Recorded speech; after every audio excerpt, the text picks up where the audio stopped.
Sir, step outside. We have an immigration discrepancy attached to this address. This is a federal contact. We need identification. Now. What is the case number? That information isn't necessary. Step outside. I asked for a case number. Every federal residential contact has one. Read it to me. Sir, don't complicate this. Identification. Now. You're on my property. No warrant, no case number, and you want me to step outside? The door opens at 7:42 in the morning. No warning. No phone call. No knock that builds slowly. Two men step onto the front porch of a home in Naperville, Illinois. And the first thing they do is reach for badges they barely hold up long enough to read. Agent Bryce Halden speaks first. His voice is flat, practiced, the kind of voice a man uses when he has decided the conversation is already over before it begins. Sir, we need you to step outside. We have an immigration discrepancy attached to this address. The man in the doorway does not move. He stands in a brown blazer, phone already in hand, posture straight, eyes steady. Not the eyes of a man caught off guard, but the eyes of a man who has been here before. Not this doorstep, this moment. If you're just joining us, welcome. Take a breath. This story is going to take you somewhere important. Stay with it all the way through, because what happens next changes everything. His name is Darian Holloway, and the first words out of his mouth are not panic. They are not confusion. They are a question. Calm, precise, and 4 words long. What is the case number? Agent Halden glances at his tablet. His partner, standing 2 steps back near the driveway, shifts his weight. A black Ford SUV sits at the curb, engine still running, tinted windows up. Halden does not answer the question. He tries to redirect instead. Sir, this is a field verification contact. We just need to confirm some information. If you'll step outside? Darian does not step outside. I asked for a case number, he says again. Same volume, same tone, unhurried. Every federal residential contact has a traceable case number. Read me yours. The silence that follows is not short. It stretches across the porch like something alive. A neighbor's sprinkler hisses 2 houses down. A car moves slowly through the intersection at the far end of the block. Somewhere behind Darian, inside the house, 5 cameras are recording. Front porch, driveway, interior hallway, living room, secondary corridor near the staircase, every angle covered, every second time-stamped. Halden looks at the tablet again. He scrolls. Once, twice. His jaw tightens. Sir, that information is not relevant to... It is the only relevant information, Darian says. He does not raise his voice. He does not point. He simply holds his ground in his own doorway on a Tuesday morning in late autumn. He's wearing a blazer, holding a phone, asking a federal agent to follow the rules that govern federal agents. What nobody on that porch knows yet, what the cameras are already capturing but the agents have not yet processed, is that there is no case number. Not a redacted one, not a pending one, not one buried in a system they could pull up if they tried. The internal memo that sent Halden and his partner to this address is labeled only Administrative Field Inquiry. No complaint attached. No originating agency referral. No probable cause notation. No name of the person who filed it, because no person filed it. The memo exists. The case does not. Here is the question that should be keeping every federal supervisor in that regional office awake at night. How does a residential contact memo get generated for an address with no case number assigned to it? How does it get approved? How does it get assigned to 2 field agents? How do those agents drive to a neighborhood in Naperville, see Illinois, park their government vehicle at the curb, and walk up to a man's front door, without a single piece of paper that legally justifies being there? And why, of all the addresses in the state of Illinois, did that memo land on this one? Halden still hasn't answered the question. But the cameras already have. Before the agents arrived, before the memo existed, before any of this began, Darian Holloway was just a man drinking coffee at 6:15 in the morning. Reviewing notes from a federal advisory session he was scheduled to present the following week. He had been up since 5. That was not unusual for him. 31 years in law enforcement will train a body to treat silence like a resource, something to be used before the noise begins. Darian had retired from active service 3 years earlier, or after 22 years as a sworn officer and 9 as chief of police for a mid-sized California department that most people outside the state had never heard of. That changed in 2019, when a federal oversight board released a 340-page audit of California law enforcement practices, and a single department showed up as the only agency in the state to have proactively restructured its own internal accountability framework. Before any external pressure, before any public scandal, before any federal directive requiring it. That department was Darian's. The audit found that his office had identified and documented racial profiling patterns among 6 officers, retrained 4, separated 2 from service, and revised its use of force reporting protocol to a standard stricter than the state required. It found this without a lawsuit, without a city council intervention, without the public ever knowing it was happening, and because Darian believed that real reform did not need an audience to be real. The Federal Oversight Board cited his department 3 times in their national summary. His name appeared twice. After retirement, the phone calls started. First from a university in Sacramento asking him to guest lecture, then from a state-level advisory panel, then from a federal interagency working group that needed someone who understood, from the inside, how law enforcement accountability either worked or didn't. As by the time he moved to Naperville with his wife Celestine and their 2 youngest children, Darian Holloway was a federal advisory consultant, reviewed, vetted, and credentialed by the same government whose agents were now standing on his porch.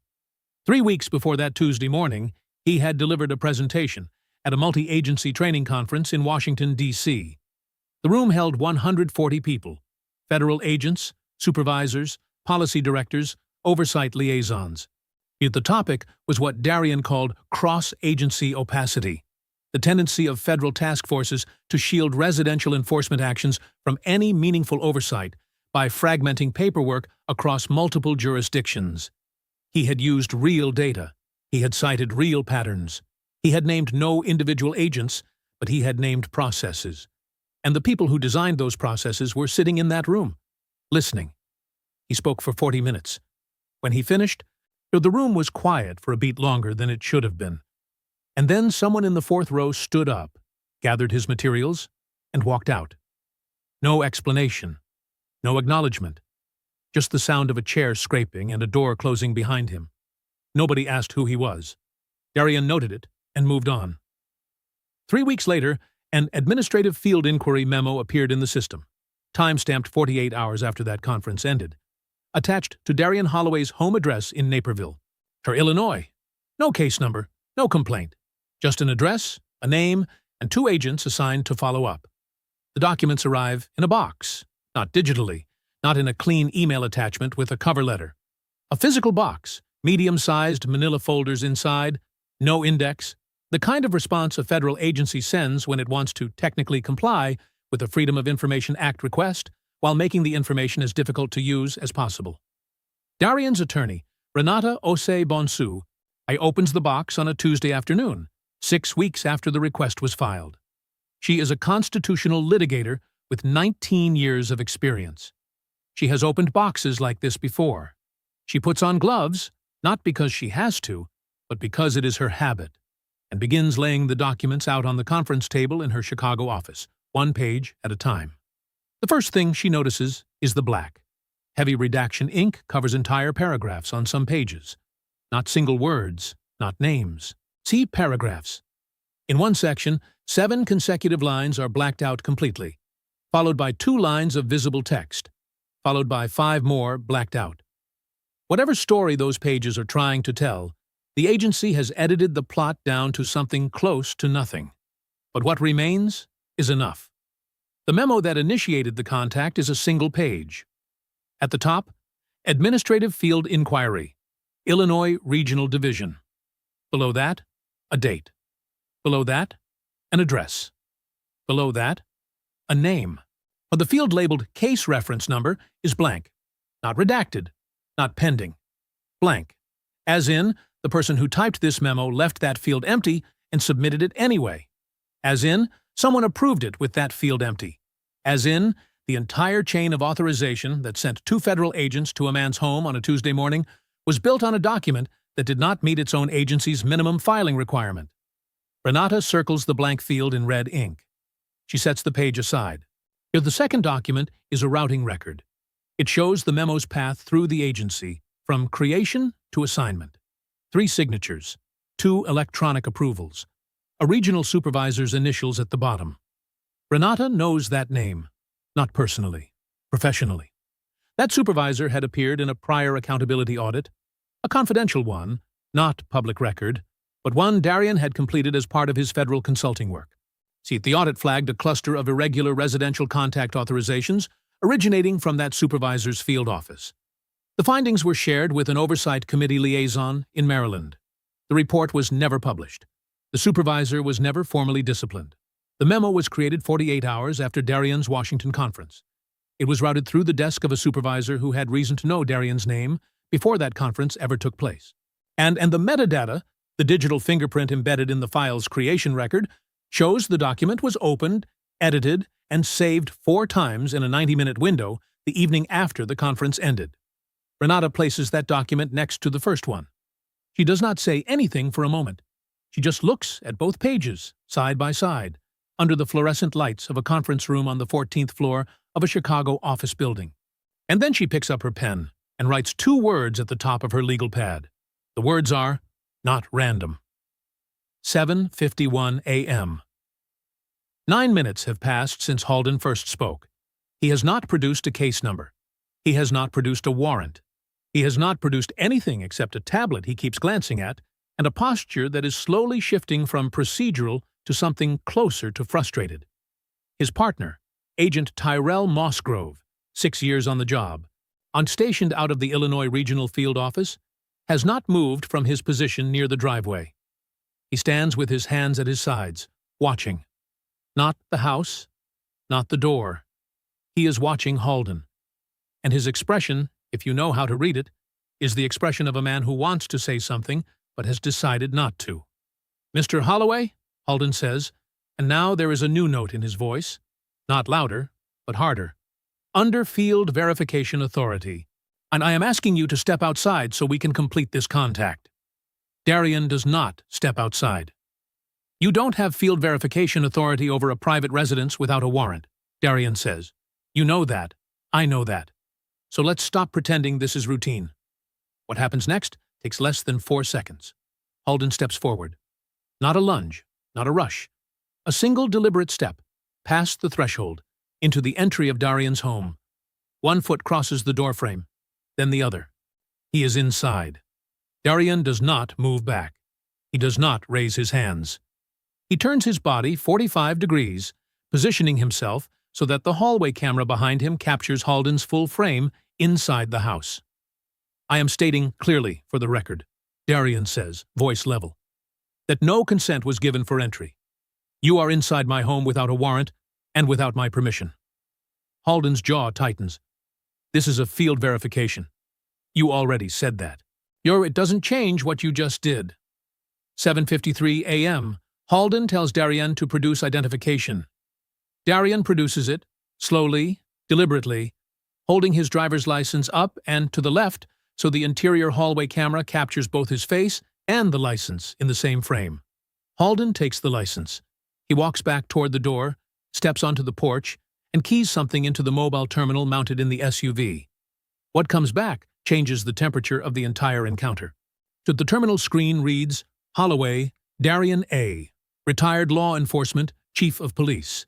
Federal advisory consultant, active status. No warrants, no flags, no prior contacts." Halden stares at the screen. 7 seconds pass, then 8. Mossgrove, still standing near the driveway, watches his partner. His hands have moved now, not toward his belt, but crossed in front of him, the posture of a man trying to make himself smaller in a situation he wants no part of. Halden does not look back at Darian right away. He looks at the screen, and the camera on the driveway captures the exact moment, 7:54 a.m. and 31 seconds, when Bryce Halden reads who Darian Holloway is and decides to proceed anyway. He turns around, walks back to the porch, and the next words out of his mouth are not an apology. They are not a withdrawal. They are a command.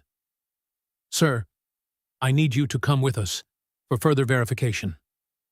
The hallway camera records Darian's stillness. For the driveway camera records Mossgrove looking down at the ground. The porch camera records Halden's finger pointing forward. And the body camera clipped to Halden's vest, active, recording, time-stamped, picks up something the other cameras cannot. Audio. Specifically, the 8 words Halden whispers to Mossgrove before he turns back to the door. Just need something, anything. We can't leave empty. There is a word for what Halden does next.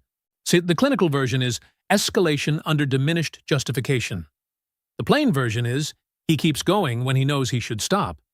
He orders Darien to verbally confirm his full legal name and date of birth for field documentation purposes. Darien complies, slowly, clearly, facing the hallway camera directly as he does. Each word its own sentence, his own record of cooperation. Halden orders him to confirm his current residence has been his primary address for at least 12 consecutive months. Darien confirms it. Halden orders him to confirm whether any other individuals at the address have immigration-adjacent documentation matters pending. Darien looks at him for a long moment. That is not a legal question, he says. That is a fishing question. And the answer is no. So, and I'm not required to give you even that. Halden's voice goes flat again. The original flatness from the porch. The practiced kind. Except now there is something behind it. A pressure. The pressure of a man who drove 40 minutes to this address on the strength of a memo he has just discovered has no case number, who ran the resident's name and found out that resident is a federal consultant with 3 decades in law enforcement, and who is now standing in that resident's hallway trying to construct a reason, any reason, to justify that the trip was worth making. The cameras see it. Every one of them. What the cameras do not see, not yet, is the file sitting in Renata Osei Bonsu's law firm database in Chicago. A file that will not become relevant for another 4 months.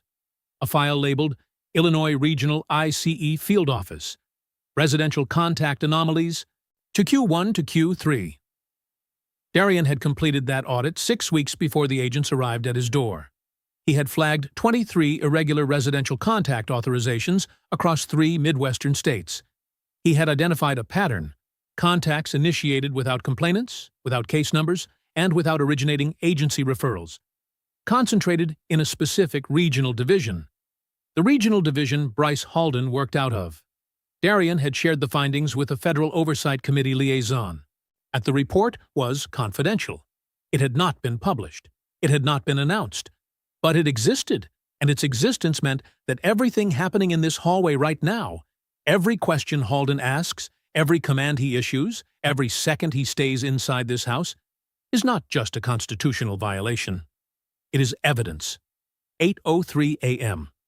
Halden has been inside the house for 10 minutes and 12 seconds. He orders Darien to produce a secondary form of identification, a passport or federal ID, so Darien produces neither. "You have my state-issued driver's license," Darien says. "That satisfies any identification requirement you are legally permitted to make. This contact is over." Halden does not move toward the door. Instead, he tells Darien that his non-compliance with verification requests may require escalated field action. He uses the phrase twice. The second time, he reaches toward his radio. Mossgrove speaks up from the porch. His voice is quiet. Bryce. Just the name. Nothing else. Halden doesn't acknowledge it. What neither agent knows, not Halden, not Mossgrove, not the supervisor who routed the memo and whose initials are at the bottom of a document with no case number, is that Darien's phone has been connected since 7:43 a.m.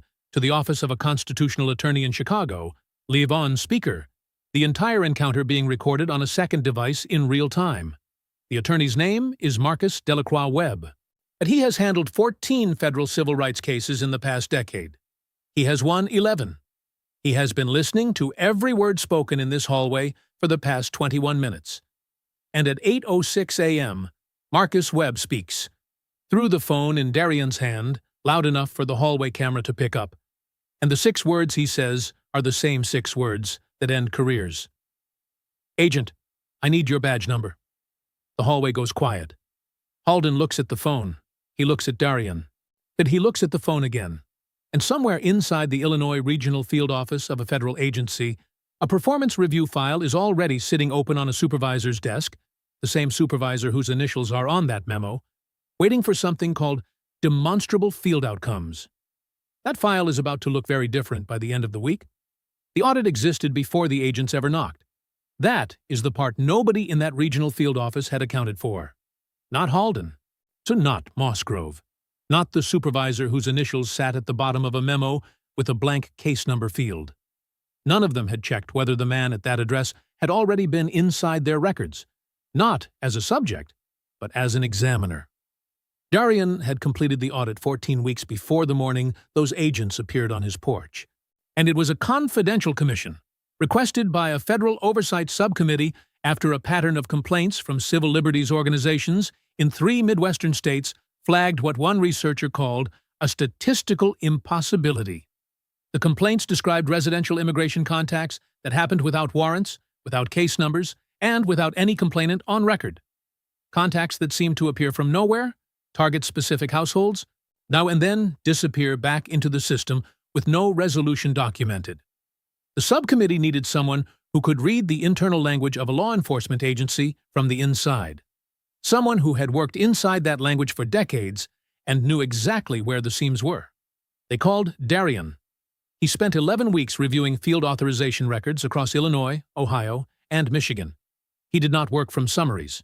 He requested the raw files, the original memos, the routing sheets, the digital metadata, the approval chains. He cross-referenced dates against field agent activity logs. He built a map. What the map showed was a cluster. 23 residential contact authorizations across 3 states, all sharing the same structural irregularities. No case reference numbers, no complainants, no originating referrals. All approved within 72 hours of creation. All routed through the same regional supervisory chain. All concentrated in a 14-month window that aligned almost precisely with the tenure of a single regional supervisor. That supervisor's name appeared in the routing metadata of 21 out of 23 flagged memos. Darian had included the name in his audit findings. He had submitted the report to the Oversight Subcommittee liaison, a woman named Jacinda Turode Morris, based out of a federal office in College Park, Maryland. He had delivered it encrypted. He had followed the protocol exactly as instructed. And he had not kept a copy on his personal devices. He had not discussed the findings with anyone outside the authorized chain. And then he had gone back to his life in Naperville, back to his coffee at 6:15 a.m., back to his advisory sessions, back to his notes for the Washington conference, carrying the weight of what he had found the way a man carries something he knows will eventually matter, even if the moment has not yet arrived. The moment arrived on a Tuesday morning at 7:42 a.m., when a black Ford SUV pulled up to his curb. Because here is what the Illinois Regional Field Office did not know. The audit's findings had been presented, confidentially, to the Oversight Subcommittee 6 days before Darian's Washington conference. Jacinda Turode Morris had briefed 3 committee members in a closed session. The briefing included the name of the regional supervisor. It included the routing codes. It included the cluster map. And one of the committee members had asked, it quietly, whether the supervisor in question was aware that an audit had been conducted. The answer, as of that briefing date, was no. But 6 days is a long time in a system where people talk. The memo targeting Darian's address was created 4 days after that briefing. Renata Osei Bonsu had not yet connected those 2 dates when she first opened the document box, but Marcus Delacroix Webb had. He had drawn the timeline on a whiteboard in his Chicago office the same afternoon Renata called him. 2 columns, left side, audit submission and briefing dates. Right side, memo creation date, conference date, agent's arrival date. Every entry on the right side of that whiteboard traced back to something on the left. Webb stood in front of that whiteboard for a long time. He did not erase it. He photographed it. He dated the photograph. He saved it in 3 separate locations. Then he called Darian. They knew, he said, and they sent those agents anyway. The footage never went online, and not a single frame, not a clip, not a still image pulled from a timestamp. In the days after the encounter, people who knew Darian, colleagues, former officers who had served under him in California, advisory contacts in Washington, quietly asked whether he planned to release it. The footage was clean. The footage was damning. The footage showed a federal agent stepping inside a private residence without consent, running the resident's name, discovering who he was, and then continuing anyway. And in a different set of hands, that footage would have been uploaded before sundown. Darian never uploaded it. He made one call the evening after the encounter. Not to a journalist, not to a civil rights organization, to Renata. He told her the cameras had captured everything. He told her about Marcus Webb's live connection during the encounter. He told her that Halden had been inside the house for 11 minutes and 47 seconds, and had issued 5 separate directives without legal authority to issue any of them, and had been heard on audio stating that he needed something, anything, before he could leave. Renata listened without interrupting. When Darian finished, she asked one question. Do you want fast or do you want permanent? Darian said permanent. So, instead of a video, there was a formal complaint filed with the agency's Office of Professional Responsibility. 41 pages, organized chronologically. Every directive Halden issued logged with its timestamp, its legal basis, and the reason that legal basis did not apply. Every constitutional principle violated, Fourth Amendment, Fifth Amendment, the federal statute governing residential enforcement contacts, cited with case references. The audio of Halden's whispered instruction to Mossgrove transcribed verbatim and attached as an exhibit. The complaint was filed on a Thursday. By Friday afternoon, with the Office of Professional Responsibility had opened a case file. That alone was unusual. Most complaints sat in a review queue for weeks. This one moved in 18 hours. 4 months passed, the kind of 4 months that look quiet from the outside. No press conferences, no public statements, no leaked documents, no viral moments. Darian went back to his consulting work. He flew to Boston for an advisory session. He attended his daughter, Zola's regional debate competition. He coached his son Emery's Saturday basketball practice 3 weekends in a row. He did not talk about the case publicly. Not once. Then, on a Wednesday morning in early spring, an internal compliance memo was distributed within the Illinois Regional Field Office. Its subject line was administrative. Its language was neutral, but buried inside a paragraph on page 3 was a phrase that Renata had been waiting for. Improper, warrantless residential contact. 5 words. Passive voice. To no names attached, but those 5 words represented an official internal acknowledgement from the agency itself that what had happened at Darian's front door was not procedurally sound, that the contact should not have occurred, that the authorization chain that produced it was deficient.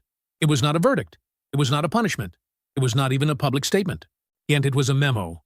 The kind of document that most people never see, and that almost no one outside the agency would understand the significance of. But Renata understood it. And Marcus Webb understood it. And Darian, when Renata called him that Wednesday evening and read him those 5 words, understood it too. He said, "Good." That was all. 2 weeks later, a second internal compliance memo surfaced.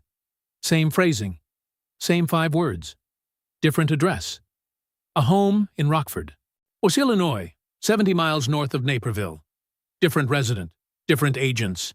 Same regional supervisory routing code on the authorization memo. Then a third memo, Aurora, Illinois. Then a fourth, Elgin. Renata added each one to a growing file. The file had a label. The label read, Pattern. By the time the Oversight Committee in New York formally requested a field data audit, the number was 27. 27 residential detentions across Illinois, Ohio, and Michigan, each one flagged with the same structural problem. No case number, no complainant, no originating referral. 27 households where federal agents had appeared at a door presented themselves under the authority of an agency whose paperwork did not support their presence and treated the resident as a subject of investigation that did not legally exist. 27. Renata had built the case file from the inside out. Darian's encounter at the center, the surrounding cases expanding outward like rings from a stone dropped in still water. She had not done it alone. 3 other attorneys, 2 in Chicago and 1 in Columbus, Ohio, had begun filing FOIA requests on behalf of their own clients months earlier, each working a separate case, none aware of the others until Renata reached out. When the 4 of them got on a call together for the first time, the silence after Renata laid out the full pattern lasted almost 30 seconds. The Columbus attorney, a man named Devereaux Okafor, 26 years in federal civil litigation, finally spoke. "It's the same office," he said. "Every single one of them roots back to the same regional supervisory chain.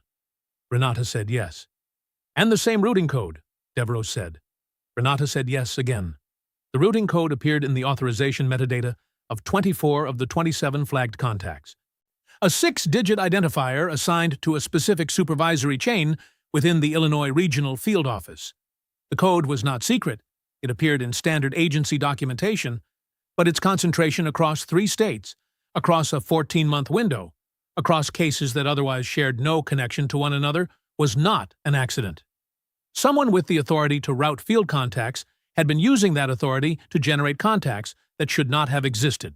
In the Oversight Committee in New York, formerly the Federal Civil Enforcement Oversight Panel, a body with subpoena authority, received the compiled case file on a Tuesday in late April. The file was 340 pages.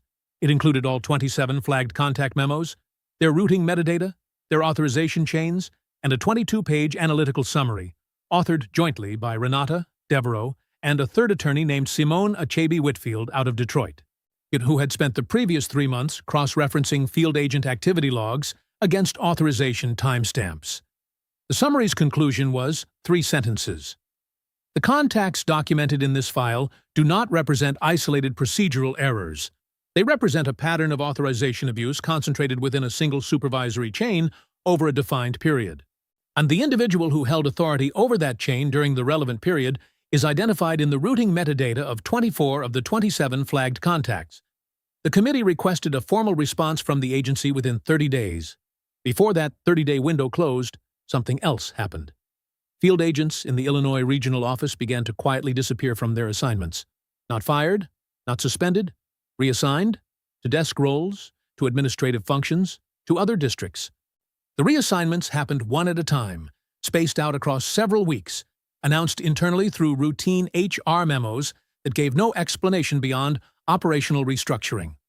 Mossgrove was reassigned first, then 2 agents from the Ohio cluster, then 3 more from Michigan. Halden's reassignment came last. The memo reassigning him was dated a Friday. By the following Monday, he was no longer on the field roster. The same week, Halden was reassigned. The regional supervisor, whose routing code appeared in 24 flagged memos, was placed on administrative leave, pending review of his authorization practices over the previous 18 months. The agency did not issue a public statement. There was no press release. The leave was listed in internal HR records as precautionary administrative action, which in the language of federal bureaucracy means, we know, and we are building the file. Nobody announced it. That is the first thing to understand. There was no press conference, no statement from a podium, no attorney standing outside a courthouse holding a verdict sheet in the air. The unraveling of what had been built inside that Illinois Regional Field Office happened the way old structures come apart.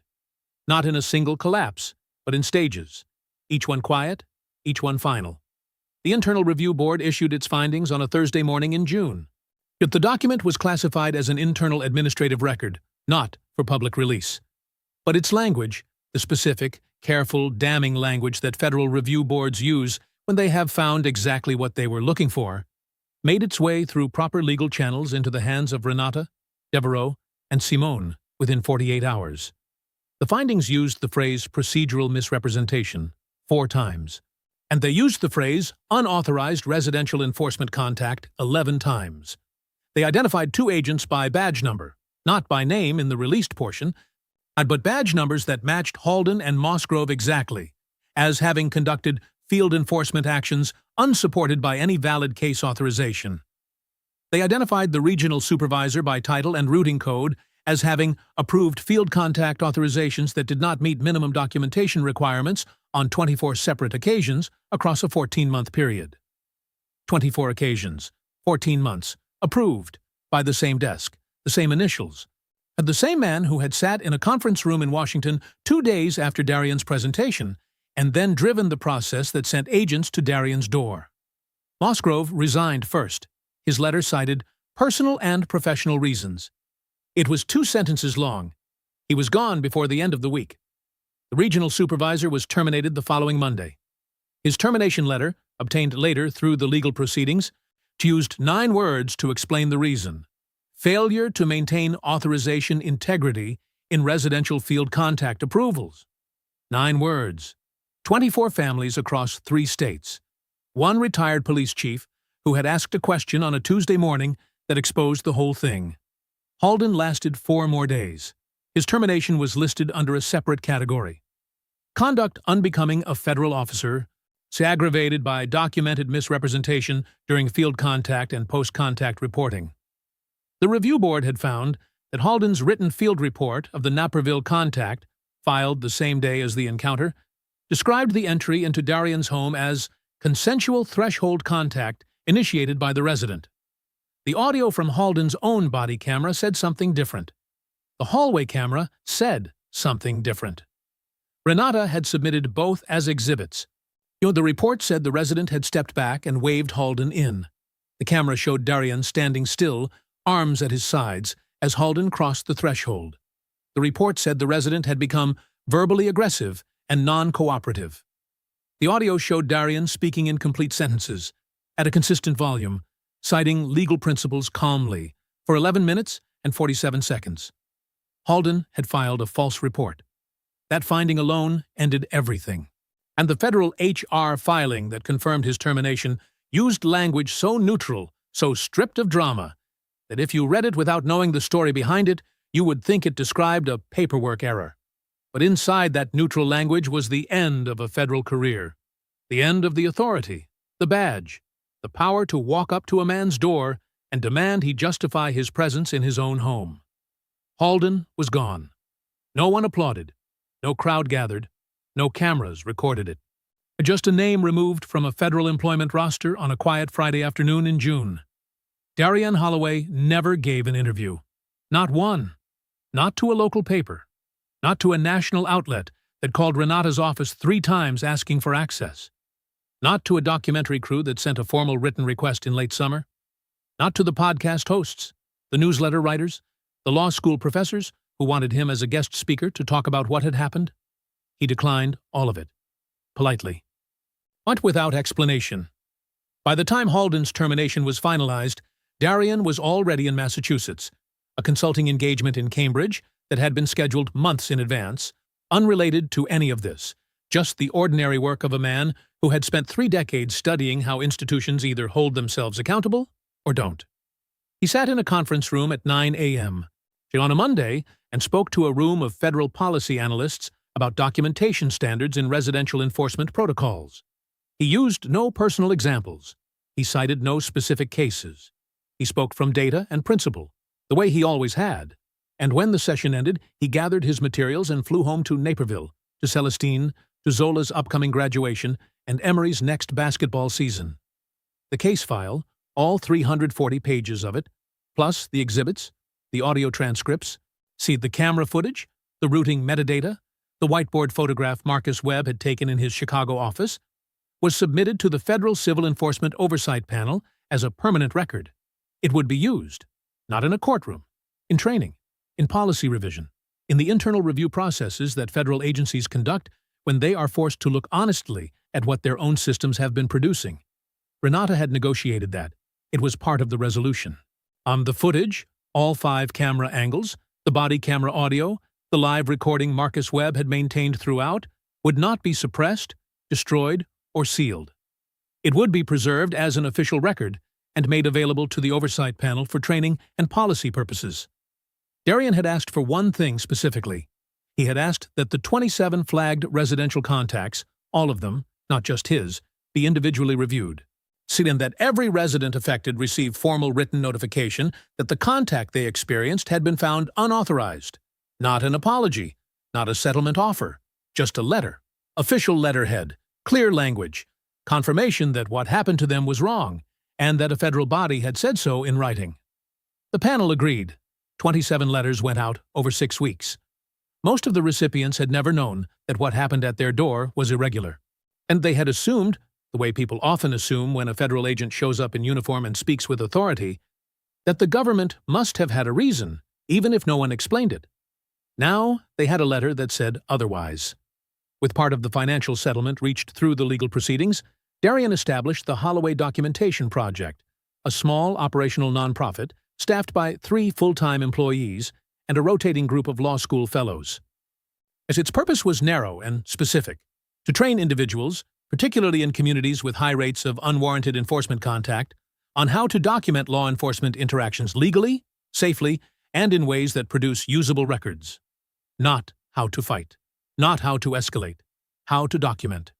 Because Darian had understood something for a long time that the agents on his porch had not. Outrage burns fast. It lights up, it radiates heat, and then it fades. And when it fades, nothing has changed. The officer still has a badge. The supervisor still has a routing code. The memo template still has a blank field where a case number should go. But a camera timestamp does not fade. A body camera audio file does not fade. A routing metadata record does not fade. A 340-page case file submitted to a federal oversight panel does not fade. A formal letter sent to 27 households across 3 states confirming that what they experienced was wrong, that does not fade. E-records outlast rage. Every time. 2 agents lost federal careers they had spent years building. A regional supervisor lost his position, his clearance, and his authority over a chain that had produced 24 unauthorized contacts on his watch. An entire field office was restructured. A new authorization protocol was written, one that requires 2 levels of supervisory sign-off before any residential contact memo can be generated without a complainant on record. None of that happened because Darian Holloway posted a video. None of it happened because the story went viral. It happened because one man, standing in his own doorway on a Tuesday morning in late autumn, asked 4 words, and then spent the next 11 months making sure that every answer to those 4 words was written down, time-stamped, signed, notarized, and filed in triplicate. Systems rarely fall from noise. They fall from records. And records, when a patient person builds them right, are permanent. If this story stayed with you, if it moved something in you, made you think, made you want to know more, then you are exactly who this channel exists for. Stories like Darian Holloway's do not make the front page. They do not trend. They do not come with a countdown clock or a dramatic verdict read aloud in a packed courtroom. But they are real, and they matter. And there are more of them, waiting to be told the right way, with the right detail, the right weight, the right respect for the people who lived them. Hit that subscribe button right now and turn on the notification bell, because the next story is already being written, and it is the kind that changes how you see the world around you. You do not want to miss it. And before you go, drop a comment below. Tell us, what part of Darian's story hit the hardest? Was it the moment Halden crossed that threshold? The blank case number field?